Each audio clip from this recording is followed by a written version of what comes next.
Hello everyone, this is Chirag Jain. Welcome to 1% Daily. So this is our 7th lecture in organizational theory series.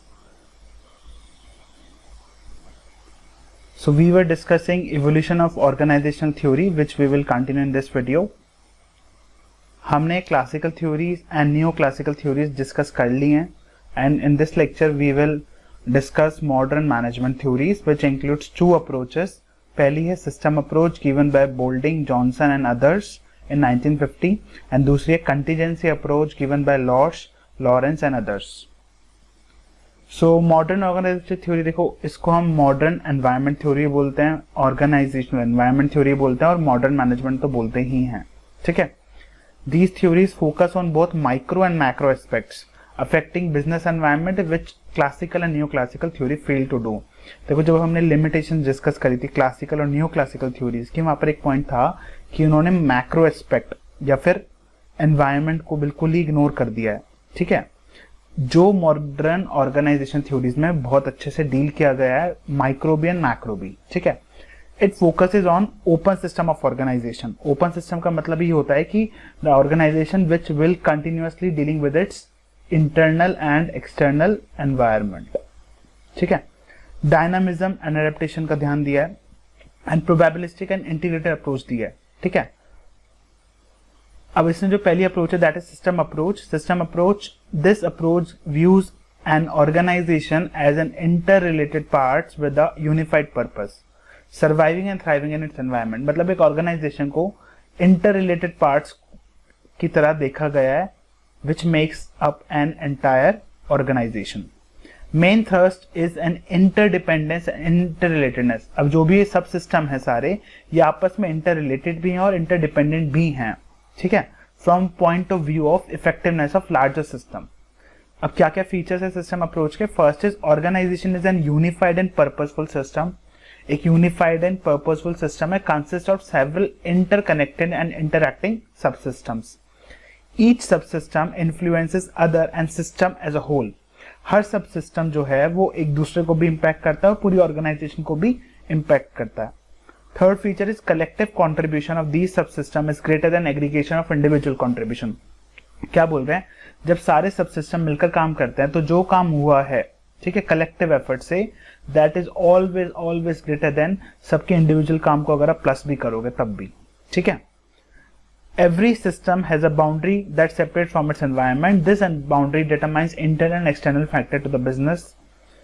Focus is on open system view of organization, behavior view of an organization which continuously interact with its environment, and feedback is useful in evaluating and improving functioning of subsystem. मतलब कि ये बोला है कि इस approach के according feedback जो होता है वो भी बहुत जरूरी होता है in continuously evaluating and improving the subsystem and overall organization.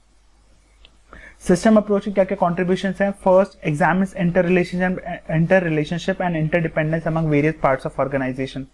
ठीक है. It acknowledges environmental influence on organisation. जो भी एनवायरमेंट का इन्फ्लुएंस पड़ रहा है उसको भी यहाँ ध्यान रखा है, विच क्लासिकल और न्यू क्लासिकल में डिस्कस नहीं किया गया था. Organisation has to work hard and continuous adapted to its dynamic environment. laid emphasis on analysis of problems for business as a whole and avoid isolated solutions. मतलब basically उन्होंने बोला है कि जो प्रॉब्लम्स इसको एनालाइज करो from the perspective of the whole organisation as well as from the sub system, and जो isolated solutions है उसको नहीं करना है. Focus on adaptability in linkage with its environment. वही ओपन सिस्टम जो है, ठीक है, open view of organisation. Limitations क्या है सिस्टम अप्रोच की? Lack of unified theory which can be applied to all. कोई एक यूनिफाइड यूनिवर्सल थ्योरी नहीं दी कि जो हर एक ऑर्गेनाइजेशन में अप्लाई हो. टू एब्स्ट्रैक्ट एंड वेग है. बहुत सारी जो बातें की हैं उसके कई सारे मीनिंग निकल सकते हैं, तो वेग बातें, एब्स्ट्रैक्ट बातें हैं. Provides limited phase of external environment. External environment से डील करना तो बताया, बट बहुत लिमिटेड तरीके से. ठीक है. Last limitation is can not be easily applicable to practical issues.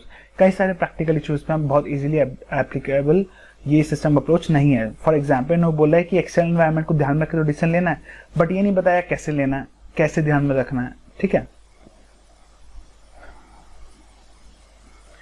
So next approach is contingency approach.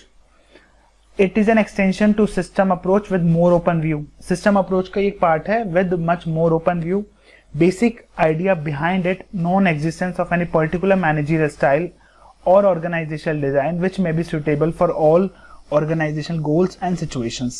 ठीक है, it is based on belief there is no best way to tackle the problems of management. उन्होंने बोला है contingency approach ने कि कोई एक तरीका बेस्ट नहीं है, डिपेंडिंग ऑन द सिचुएशन अलग अलग तरीके अलग अलग प्लस माइनस दे सकते हैं. What a manager do in practice depends upon given set of circumstances. जो मैनेजर करेगा वो डिपेंड करेगा किस पे, circumstances, situations पे. Manager should develop variable methods, tools or action plans as per specific situation. Contingency, contingency नाम में है, contingency का मतलब क्या होता है, which is not certain. तो मैनेजर जो है वो methods को डेवलप करेगा, tools, actions, plans डेवलप करेगा on the basis of specific situation. जैसी situation है वो वैसे एक्ट करेगा, रिएक्ट करेगा. It rejects universality concept and appeals to common sense. उन्होंने कुछ भी ऐसा कुछ नहीं बोला which is universal applicable to all the organization, बल्कि उन्होंने बोला कि common sense से काम होना चाहिए depending on the situation. क्या फीचर है कंटीजेंसी अप्रोच के? मैनेजमेंट इज एंटायरली सिचुएशनल, कि मैनेजमेंट कंप्लीट क्या है, सिचुएशनल है. Conditions of situation will determine, conditions determine करेंगी कि कौन सी टेक्निक, कौन सा कंट्रोल सिस्टम डिजाइन करना है कि वो उस सिचुएशन पे फिट बैठे. ठीक है. Second feature is management policies and procedure should respond to environmental condition. वही एनवायरमेंट को ले आए कि various techniques should be design to fit a particular situation and in the context of particular environment. Third feature is management should match or fit its approach to requirements of a particular situation.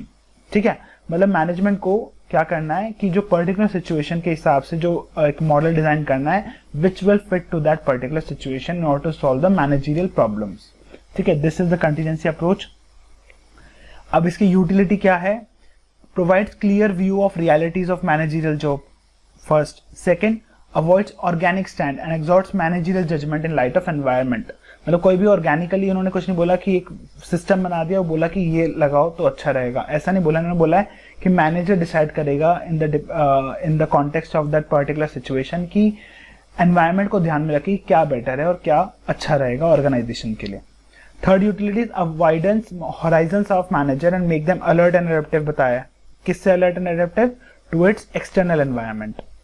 ठीक है, to its external environment. Promotes analytical and critical and multidimensional thinking to analyse situation. Stresses need of comparative study and chooses the best. Comparative किस चीज में? जो भी एक situation को solve करने में, डील करने में ऑल्टरनेटिव्स है उनके बीच में कंपेयर करना और फिर उनमें से एक बेस्ट सेलेक्ट करना. नो डेफिनेट प्रिस्क्रिप्शन, कोई डेफिनेट प्रिस्क्रिप्शन नहीं दिया. और एक बहुत इलास्टिक अप्रोच है, बहुत फ्लेक्सिबल अप्रोच है, क्योंकि उन्होंने ये नहीं बोला कि ये लाइन है और आप इस पे चलो, ऐसा नहीं बोला. उन्होंने खुद पार्ट डिसाइड करो depending on the situation. Last is degree of fit and congruence between organisation and environment determines level of success. वो कह रहे हैं कि जितना ऑर्गेनाइजेशन और एनवायरनमेंट आपस में फिट करेंगे, कॉन्ग्रुएंट रहेंगे, उसके बेस पे ऑर्गेनाइजेशन की सक्सेस डिपेंड करेगी. So this is the entire modern organisation theory. अब हमने अपनी तीनों approaches classical, new classical and modern discuss कर लिया. अब इस चैप्टर्स में कुछ छोटे टॉपिक्स हैं which we will discuss in next video. Thank you so much.